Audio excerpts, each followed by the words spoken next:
তিনজন যুবক কাজের জন্য বেরিয়েছে, পথিমধ্যে 4টা স্বর্ণের টুকরা পেয়েছে। যুবক কয়টা স্বর্ণ পাইছে? কয়টা? মহা খুশি, খুশিতে বাকবাকুম। 4টা স্বর্ণের বড় বড় টুকরা পেয়েছে। আমরা আজীবন খেলে বসে খেয়ে যেতে পারবো, কিচ্ছু লাগবে না আমাদের। তিন বন্ধু বলে ভাগ করি, আরেকজন বলে ক্ষুধা লাগছে।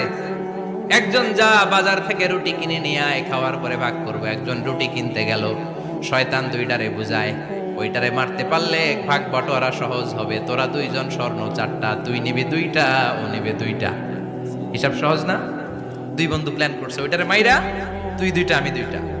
যেটা রুটি আনতে গেছে প্ল্যান করেছে রুটির মধ্যে বিষ মিশায় নেই, তাহলে বিষ খাওয়া আর রুটি খেয়ে ওই 2টা সে সব পাবে, আমি পাবো।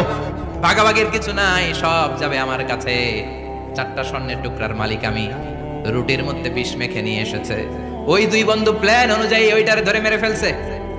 এবার মহা খুশি। এক বন্ধু কয়, এবার তো ভাগ বটরার কিছু নাই, তুই 2টা, আমি 2টা, আগে খাইয়া লইস। খাওয়ার পরে এই 2টাও নাই। 3টা লাশ, 4টা স্বর্ণের টুকরা। এটাই তো দুনিয়ার জীবন, ঠিক কিনা?